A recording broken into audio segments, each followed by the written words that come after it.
সবাই, শুভ কাবেরীর নতুন আরও একটি ভ্লগে আপনাদের স্বাগত জানাই। এখন বাজে ওই সকাল 10টার মতো, আর সবে আমি সকালের টিফিনটা বানাচ্ছি। আজকে একটু ডিম টোস্ট করছি। সকালটা আজকে অনেক দেরি করেই শুরু হয়েছে আমার, মানে ঘুম থেকে উঠতে আমার আজকের অনেকটাই দেরি হয়ে গিয়েছিল। তারপর এটা ওটা কাজকর্ম করতে করতে সকাল 10টা বাজিয়ে ফেলেছি। আর শুভ আজকের বাড়িতে আছে বলেই ডিম টোস্টটা করছি, না হলে হয়তো আজকে সবাই মুড়িই খেয়ে নিতাম। আজকে আমার সারাদিনে অনেক কাজও রয়েছে, কিভাবে যে একা হাতে এত কাজ সামলাবো তা কে জানে। যেদিনে দেখবেন ঘরের কাজকর্ম বা রান্না বান্না তাড়াতাড়ি কমপ্লিট করতে হবে, সেদিনেই দেখবেন দেরি হয়ে যায়। যেমন আজকের দিনটাই আমার সাথে এমন ভাবেই কাটবে, প্রচন্ড ব্যস্ততার মধ্যে দিয়ে। আজকে আমাদের বাড়িতে 3জন গেস্ট আসবে, মানে আমার এক কাকা আর 2টো ভাই আসবে। ওনাদের জন্য একটু দুপুরে রান্না বান্নাও করব, কিন্তু এখনো পর্যন্ত আমি সকালের কাজকর্মই শেষ করে উঠতে পারছি না। চলুন, টিফিন বানানো হয়ে গেছে, দুজনে এবারে ঝটপট খেয়ে নিই। খাওয়া দাওয়া করে শুভ গিয়েছিল একটু সরিষায় মিষ্টি দোকানে, মিষ্টি আর পনির আনতে বলেছিলাম, তো ওইগুলো ও সব নিয়ে চলেই এসেছে। আর ওদিকে আমি তাড়াহুড়ো করে রান্নার জোগাড়জাত করে রান্নাটাও বসিয়ে দিয়েছি। চলুন, এখন আর বেশি কথা বলবো না, ঝটপট করে রান্নাটা আগে সেরে ফেলি, না হলে অনেকটাই দেরি হয়ে যাবে। তো এখন বাজে দুপুর 1টা, আর আমার এইমাত্রই রান্না বান্না শেষ হলো। আর কি কি রান্না করলাম সেটা একবার আপনাদেরকে দেখাই। তো এখানে আছে পনির মশলা, এখানে আছে বেগুনি, এখানে রয়েছে মুগের ডাল, আর করেছি আলু পোস্ত ভাজা, টমেটোর চাটনি আর ভাত। পাঁপড়ও ভেজেছি, ওটা মুড়ির বালতিতেই রাখা আছে। আর দেয়া হয়েছিল খাওয়ার আগে মাজা আর পরে থামস আপ। আর আমার রান্না বসাতে বসাতে প্রায় 11:30টার মতো বেজে গিয়েছিল। আর এত কম সময়ের মধ্যে শুধু এতটুকুই করতে পেরেছি। সময় থাকলে হয়তো আরো কিছু করতাম। সে যাই হোক, কাকারা এসেছিলেন আমাদের বাড়ি নিমন্ত্রণ করতে। তো আমার এক ভাইয়ের উপনয়ন আছে সামনেই, তো তারই এটা নিমন্ত্রণ পত্র।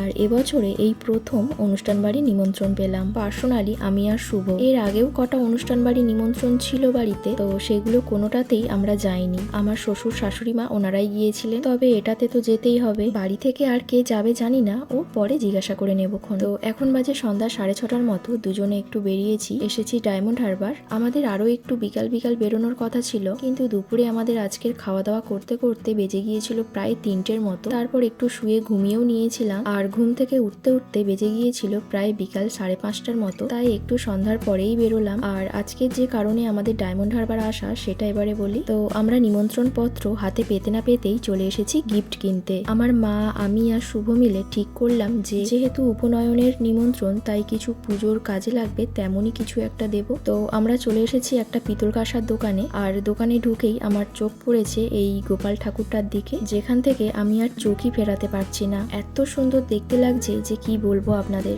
আর পিছনে রয়েছে একটা কালী ঠাকুরের মূর্তি, যেটাও ছিল খুব সুন্দর দেখতে। আর গোপাল ঠাকুরের দামটাও আমি জিজ্ঞাসা করেছিলাম, ওটার দাম বলেছিল 5,000 টাকার মতো। যাই হোক, ওটা তো এখন নেব না, যেটা নেব সেটাই এবারে ভালো করে দেখিনি। তো আমরা নিয়েছি একটা কুমন্ডলী, এটা পুজোতে কাজে লাগবে, আর ওর উপনয়নেই ওর এটা কাজে লাগবে। তারপরে আমরা ওটা ভালো করে দেখলাম যে জল লিক করছে কিনা, তারপরে ওটা কিনে আমরা বেরিয়ে পড়লাম। আর ওখান থেকে আমরা চলে এসেছি আই লাভ ডায়মন্ড হারবার। অনেকদিনই হয়ে গেল এদিকটা আর আসা হয় না, তাই ভাবলাম আজকেই ঘুরে যাই। আর এসে কিছু খাবো না তা তো হতে পারে না। এখানকার একটা দোকান থেকে নিয়েছিলাম 2টো চিকেন পকোড়া, আর নিয়েছি 2টো লোটে ফ্রাই, তবে দুটোর কোনোটাই ভালো ছিল না খেতে। তারপরে আমরা চলে এসেছিলাম অন্য আরেকটা দোকানে, এখান থেকে নিয়েছিলাম চিকেন কাবাব। আর এই কাবাবটার নাম আমার ঠিক মনে নেই, তবে এটা খেতে কিন্তু বেশ ভালোই ছিল।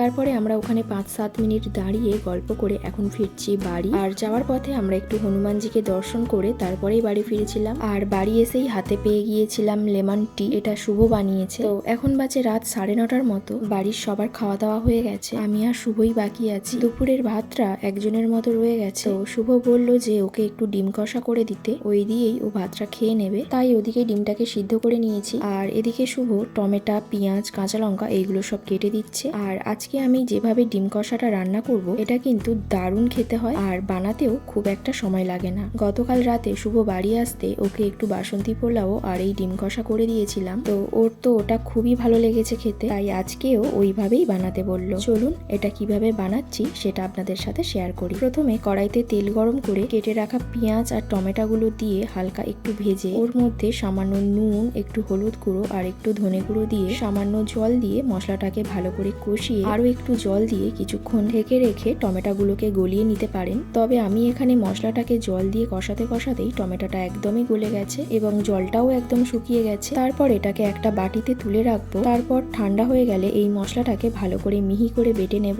তার সাথে আদা রসুনও বেটে নেব। বাড়িতে আমাদের রসুনটা নেই, তাই আমি শুধু এখানে আদাটাই বেটে নেব। তো এই যে মশলাটাকে আমি ভালো করে বেটে নিয়ে এসেছি আর আদাটাকেও আলাদা করে বেটে এনেছি। ডিমগুলো আজকে আর গোটা গোটা করব না, মাঝখান থেকে কেটে নিয়েছি আর একদম সামান্য পরিমাণে নুন, হলুদ আর লঙ্কা গুঁড়ো দিয়ে মাখিয়ে রেখেছি। এবারে এই ডিমগুলোকে গরম তেলে ভেজে নেব। আমি এখানে পুরো রান্নাটাই সাদা তেলে করছি, তবে আপনারা চাইলে এটা সর্ষে তেলেও করতে পারেন। তো ডিমগুলো ভেজে তুলে নেওয়ার পর ওই তেলেই দিয়ে দিলাম অল্প একটু গোটা জিরে আর 2-3টে এলাচ।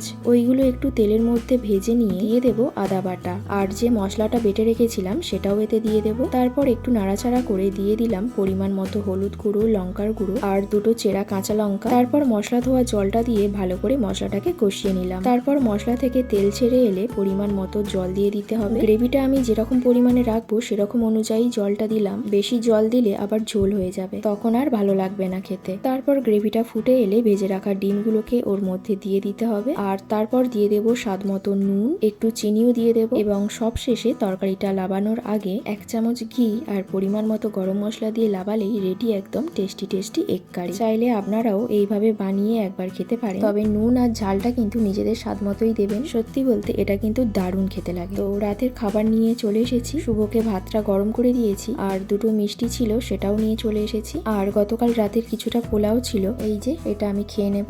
যাই হোক, চলুন তবে আজকের ভিডিওটা আমি এখানেই শেষ করছি। আপনারা সবাই ভালো থাকবেন, সুস্থ থাকবেন। দেখা হচ্ছে আবার পরের ভিডিওতে। আর আমার ভিডিওগুলো যদি আপনাদের ভালো লেগে থাকে তাহলে প্লিজ আমার চ্যানেলটিকে সাবস্ক্রাইব করে নোটিফিকেশনটা অল করে রাখবেন আর ভিডিওটি ভালো লাগলে একটা লাইক করবেন আর কমেন্টেও জানাবেন। চলুন আজ এই পর্যন্তই, দেখা হচ্ছে আবার খুব তাড়াতাড়ি পরের একটি ভিডিওতে।